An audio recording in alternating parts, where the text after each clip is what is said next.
많은 사람들이 이 땅의 삶을 살아가면서 복 받기를 원합니다. 그런데 그 복, 나에게도 복이 주어졌는데 나에게 주어진 복에 기뻐하고 감사하기보다는 다른 사람에게 주어진 복을 더 바라며 부러워할 때가 많습니다.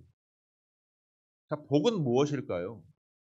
이 땅에서 복은 건강, 그리고 내가 하는 일의 번창, 번영, 그리고 자녀들의 학업의 진전, 좋은 대학에 입학, 좋은 회사에 취직하는 것, 또 승진하는 것, 또 장수하는 것들을 들 수 있습니다. 이거는 이 땅에서 우리가 늘 누구나 누리며 살고 싶어하는 복입니다. 그런데 내게 주어진 복을 감사함으로 기뻐함으로 여기기보다 다른 사람의 복을 부러워하며 그 복만 쫓아간다면 어떻게 될까요?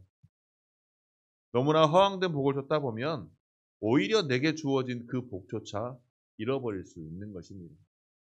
그런데 방금 전에 말씀을 드렸던 그러한 복, 이 땅에서 누리는 복은 영원하지는 않습니다. 우리가 이 땅의 삶을 다 마치고 나면 다 내려놓고 가야 될 매우 제한적인 것들입니다. 그런 제한적인 복들을 우리는 어떻게 생각합니까? 물질이 남보다 많으면 행복하다고 생각합니다. 물질이 없어서 불행하다고 생각을 합니다. 또 나의 세상적인 지위가 높으면 행복하다, 성공했다라고 생각하지만 지위가 낮으면 실패했다라고 생각도 합니다. 물질이 많아서 다른 사람들의 부러움의 대상이 되는 사람이 과연 행복할까요? 평생 불행한 삶을 사는 사람도 있습니다. 그런가 하면 가진 것이 없어서 세상 사람들로 하여금 불행하다라고 여기는 사람은 정작 그 사람의 본인은 너무나도 행복한 삶을 살아가는 사람들을 주변에서 많이 봅니다. 이러한 행복과 불행은 하나님의 신앙관, 가치관에 달려 있는 것입니다. 세상을 바라보면서 세상 기준에 맞춰서 삶을 살아가다 보면 어떻게 될까요? 내가 갖지 못한 것에 늘 공경하며 하나님께서 허락하신 나의 사명, 나의 복음 바라보지 않고 그저 다른 사람의 행복만, 다른 사람의 가진 것만 바라보다 보니 늘 나의 삶이 비참하고 좌절할 수밖에 없는 것입니다. 그러다 보니 내 삶이 전혀 행복하지 못하다는 거죠. 세상 속에서 어떻게 살 것인가? 하나님 바라보시기에 하나님께서 내게 허락하신 그 사명을 생각하며 그 기준으로 내가 이 땅에서 어떠한 삶을 살 것인가를 생각했을 때 우리는 진정한 행복을 누리며 살아갈 수가 있는 것입니다. 이 땅의 복을 누린다고 하여서 과연 기쁘고 감사할까요? 우리가 이 땅에서 누리고 싶어 하는 모든 것들을 누린다고 하여 내가 만족할까요? 여전히 내 안에서는 더 많이 갖고자 하는 욕심, 또 내가 가진 것을 내려놓지 못함으로 인해서 더 불안하고 전전긍긍하는 삶을 살아가는 경우가 너무나도 많습니다. 그렇기 때문에 우리는 이 땅의 복도 누려야 하지만 그보다 먼저 누려야 할 것은 오늘 말씀에서처럼 하늘에서 하나님께서 주시는 그 영원한 복을 우리가 누려야 하는 것입니다. 소유해야 하는 것입니다. 바로 하늘의 신령한 복을 하나님께서 예수 그리스도를 통해서 우리에게 주셨으니 우리가 그 복을 이 땅에서 누리며 살아야 하는 것입니다. 그 복은 이 세상 것과는 전혀 비교할 수가 없는 것입니다. 자, 양손에 무언가를 쥐었다고 생각해 봅시다. 내가 정말 가장 좋아하고 내가 정말 소중히 여기는 것을 양손에 쥐었지만 이보다 더 귀하고 값진 것이 내게 주어진다면 어떻게 해야 될까요? 내 손에 쥐어진 것을 내려놓아야만 이보다 더 값진 것을 쥘 수 있는 것입니다. 우리가 이 땅에서 바라고 원하는 세상적인 복, 그러한 것들을 내 손에 쥐고 있으면 그것만 바라보고 그것만 소중히 여기고 있으면 하나님께서 오늘 우리에게 주신 하늘의 신령한 복을 결코 우리가 잡을 수도 소유할 수도 없는 것입니다. 이 땅에 우리가 바라고 원하는 것은 영원할 수 없고 매우 제한적인 것이지만 하나님께서 우리에게 주시는 이 신령한 복은 매우 영원하며 참되고 복된 것입니다. 그 신령한 복을 통하여 우리는 이 땅에서 용기를 얻고 이 땅에서 소망을 품고 살아갈 수 있습니다. 그래서 오늘 3절 말씀에 보면 찬송하리로다 하나님 곧 우리 주 예수 그리스도의 아버지께서 그리스도 안에서 하늘에 속한 모든 신령한 복을 우리에게 주시되라고 고백하고 있는 것입니다. 즉 하늘의 신령한 모든 복을 우리에게 주셨다라고 말씀하고 있습니다. 주실 것이다라고 약속한 게 아니라 나중에 네가 뭐 하면 주겠다 조건부로 말씀하신 게 아니라 이미 주셨다라고 고백하고 있습니다. 그 하늘에 속한 신령한 복을 누구를 통해 주셨습니까? 바로 예수 그리스도를 통해 우리에게 주신 영원한 복인 것입니다. 그리고 그 복을 오늘 말씀을 통해서 가르쳐 주시고 있는 것입니다. 근데 그 문제는 하늘의 신령한 복이 우리 눈에 보이냐는 겁니다. 하늘의 신령한 복은 우리 눈에 보이지 않습니다. 우리 눈에 보이지 않기 때문에 여전히 우리는 우리의 눈에 보이는 일시적이고 제한적인 허황된 꿈을 조차 쫓는 사람들이 너무나도 많다는 것입니다. 그래서 하늘의 신령한 복을 알지도 못하고 놓쳐버리는 경우가 많다는 겁니다. 주일에 저희는 지금 나와서 하나님께 예배를 드리고 있습니다. 그런데 예배하지 않고 일을 하면 돈을 더 벌 수는 있을 것입니다. 또 주일에 교회 나와 예배하지 않고 등산을 하거나 운동을 하면 내 몸이 조금 더 건강해질 수는 있을 것입니다. 집에서 TV를 보거나 잠을 자거나 쉰다면 내 몸이 좀 더 편안해질 수는 있겠죠. 그러나 그러한 것들이 우리 삶 가운데 영원할 수는 없다는 것입니다. 우리의 삶을 다 마치고 났을 때는 그 모든 것들을 다 내려놓고 하나님 앞에 서야 하는 것입니다. 물질도, 또한 명예도, 또한 내 삶의 건강도, 내가 이 땅에서 바라는 모든 것들이 내가 이 땅의 삶을 놓게 되면 하나님 앞에 서게 됐을 때는 아무것도 가져갈 수가 없다는 것입니다. 그렇다면 우리에게 주신 하나님께서 우리에게 허락하신 하늘의 신령한 복, 그것은 우리가 소유했을 때 하나님께서는 우리가 어느 순간에도 영원토록 그 복을 누리며 살아갈 수 있도록 허락하신다는 것입니다. 오늘 하나님께서 예수 그리스도를 통해서 우리에게 허락하신 하늘의 신령한 복, 그것은 무엇일까요, 그러면? 하나님께서 우리에게 허락하신 하늘의 신령한 복의 첫 번째는 바로 하나님의 아들이 되는 법입니다. 하나님의 아들이 되는 복을 우리에게 허락하셨습니다. 본문 5절과 6절 말씀입니다. 그 기쁘신 뜻대로 우리를 예정하사 예수 그리스도로 말미암아 자기의 아들들이 되게 하셨으니 이는 그가 사랑하시는 자 안에서 우리에게 거저 주시는 바 그 은혜의 영광을 찬송하게 하려는 것이라. 아멘. 예수 그리스도를 말미암아 우리가 하나님의 아들이 되게 하셨다는 것입니다. 6절에서는 또 그것을 가리켜서 그의 사랑하는 자 안에서 우리에게 거저 주시는 바 그의 은혜의 영광이라고 표현하고 있습니다. 자, 이것이 사도 바울이 오늘 본문을 통해 말씀하고자 하는 핵심인 것입니다. 어떠한 말로도 표현할 수 없는 그 영광이 우리에게 임했다는 것이고 그로 말미암아 우리가 기뻐 뛰며 하나님을 찬송하지 않을 수 없다는 것입니다. 찬양하지 않고는 견딜 수 없는 영광이 오늘 우리에게 임했다는 것입니다. 그 영광이 무엇이라고 말합니까? 바로 하나님의 아들이 되는 영광이라는 것입니다. 하나님의 아들이 되는 영광, 얼마나 귀한 영광일까요?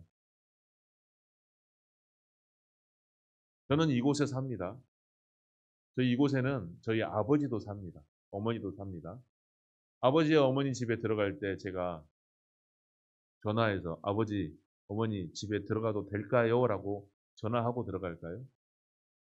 아니죠. 그냥 비밀번호 띠띠띠띠 누르고 들어갑니다. 하나님의 아들이 되었으니 우리가 하나님의 자녀가 되었으니 하나님의 집에 들어갈 때 우리가 하나님께 허락받고 들어갈까요? 하나님의 나라에 들어갈 때 우리가 허락받고 들어갈까요? 아닙니다. 하나님 나라의 비밀번호를 우리가 알고 있으니 1004 누르고 하나님 나라에 들어갈 수 있는 것입니다. 왜? 우리는 하나님의 자녀가 되었기 때문에, 하나님의 아들이 되었기 때문입니다. 그런데 오늘 사도 바울이 이 편지를, 에베소서 편지를 누구에게 보냈을까요? 즉 에베소에 있는 그 소아시아의 교회 성도들에게 보낸 편지입니다.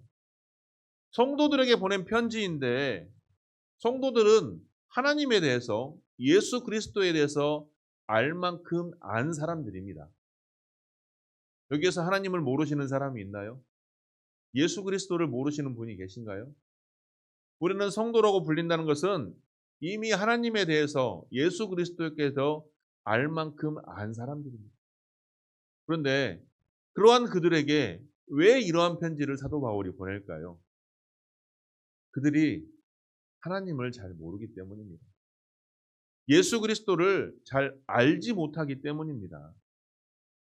그들이 하나님을 제대로 알지 못하고 섬기지 못하고 예수 그리스도를 나의 구주로 확신하지 못하기 때문에 하나님의 자녀가 되었음에도 불구하고 하나님의 자녀로 합당하게 살지 못하고 있기 때문에 오늘 사도 바울은 그들에게 편지를 써서 너희는 하나님의 아들이 된 사람들이라고 권면하고 있는 것입니다.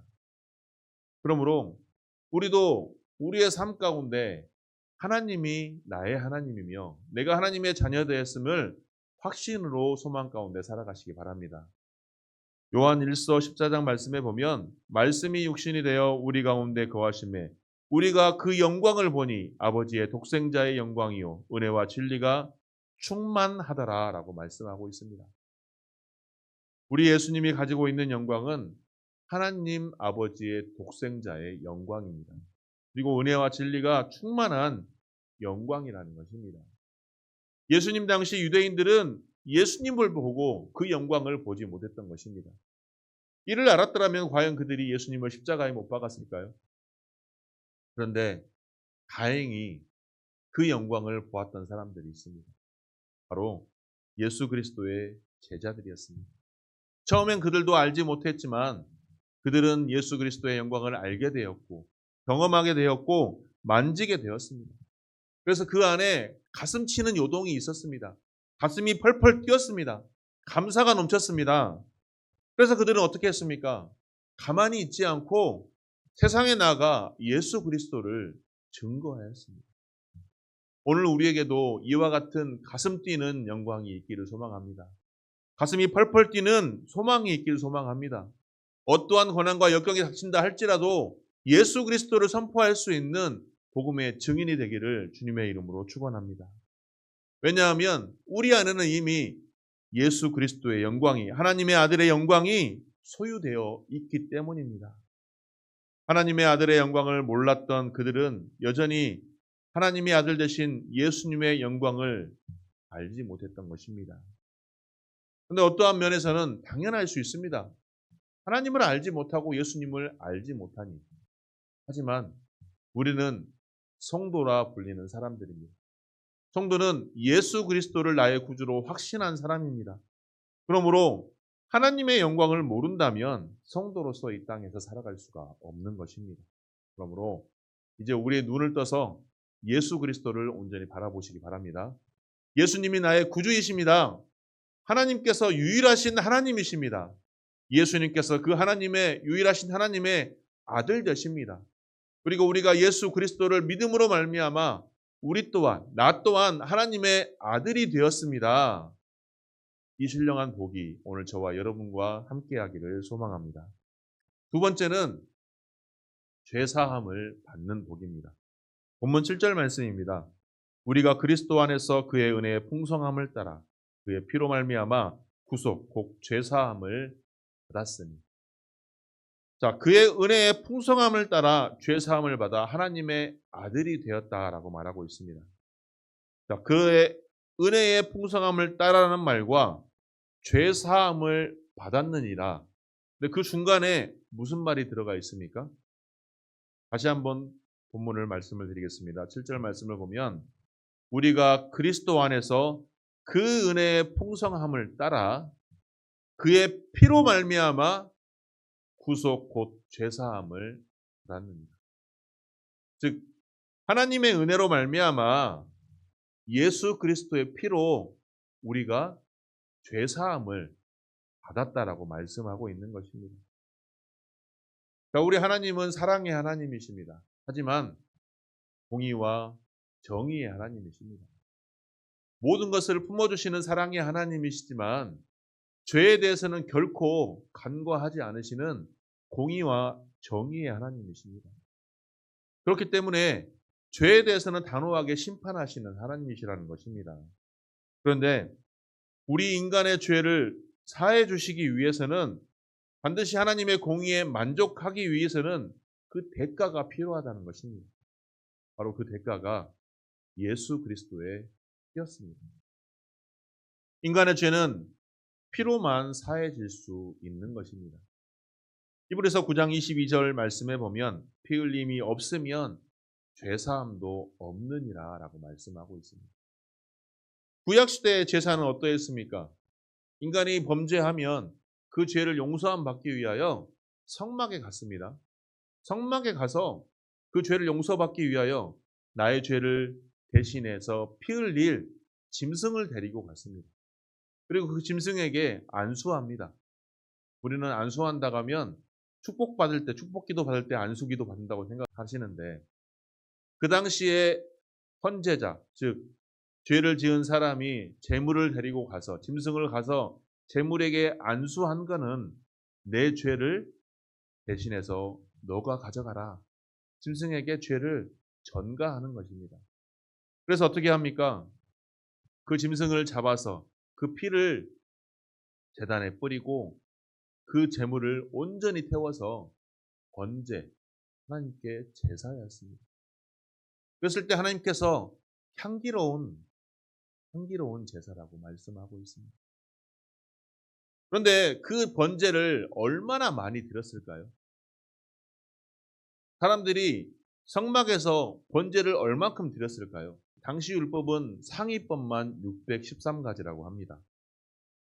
하라는 긍정 형태의 계명이 248가지, 또 하지 말라는 부정적인 행태로 금지 계명이 365가지였습니다. 이러한 총 상위법의 계명이 613가지였습니다. 그런데 상위법을 예로 들자면 안식일을 거룩하게 지켜라 라고 말할 수 있습니다. 그런데 안식일을 거룩하게 지키는 방법들이 하위법입니다. 밑에 있는 율법들이에요. 그렇다면 율법이 얼마나 많을까요? 그 중에 하나라도 범죄한다면 성막에 가서 짐승의 피의 제사를 드려야 했던 것입니다. 그러니 얼마나 많은 제사를 드렸을까요? 방금 하나님께 범죄하여서 제사를 드리고 나왔습니다. 나오다가 다른 사람의 자신에게 행했던 그 일들이 생각나 또 내가 범죄하였습니다. 그러면 똑같이 또 가서 양 잡고 소 잡고 하여서 제단을 핏부림에 제사를 드려야 했습니다. 그런데 예수님께서 이러한 제물이 되셨습니다. 우리의 죄를 위하여 단번에 희생 제사를 십자가에서 드리심으로 말미암아 우리가 그 은혜의 풍성함으로 말미암아 예수 그리스도의 피 흘림의 제사, 십자가 사건을 믿기만 하면 예수님께서 내 죄를 대신해서 십자가 지셨다는 사실을 믿기만 하면 우리가 죄사함을 받는다는 것입니다. 그러한 죄사함을 생각할 때 우리가 무엇을 생각해야 될까요? 예수 그리스도의 피 흘림의 십자가를 생각할 때마다 하나님의 풍성하신 은혜를 생각해야 하며 예수 그리스도의 희생을 생각할 수밖에 없는 것입니다.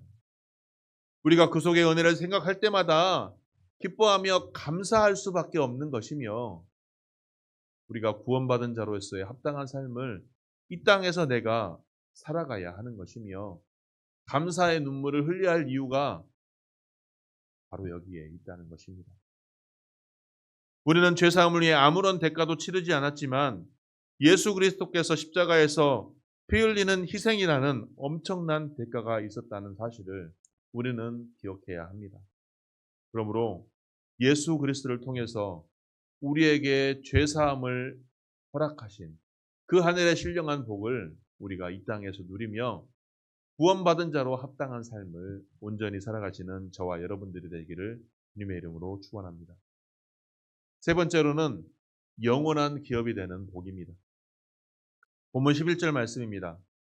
모든 일을 그 마음대로 원한대로 역사하시는 뜻에 따라 우리가 예정을 입어 그 안에 기업이 되었으니 모든 일을 그의 뜻에 결정대로 일하시는 이의 계획을 따라 우리가 예정을 입어 그 안에서 기업이 되었으니 하나님의 백성은 하나님의 은혜를 누리면서 영원한 하나님의 나라에서 살아갈 수 있는 권리를 받았습니다.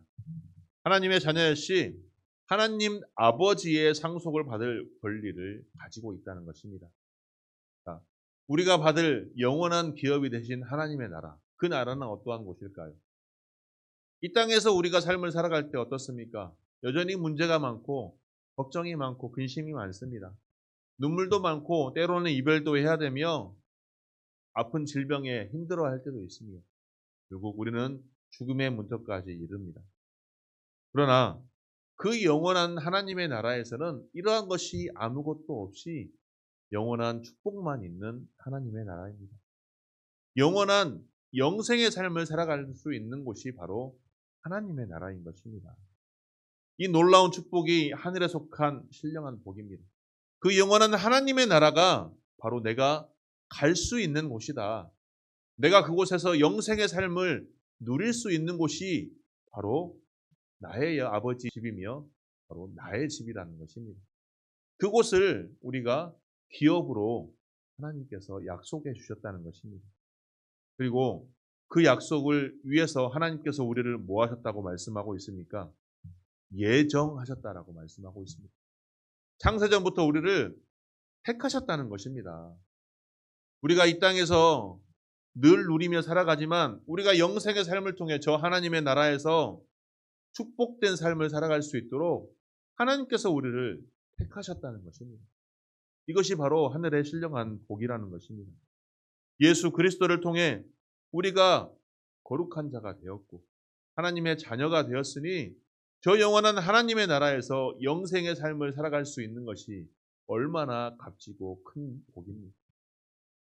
우리가 이 땅의 삶을 살아갈 때 이러한 하나님의 나라의 정체성을 확고히 여기며 살아가기를 소망합니다.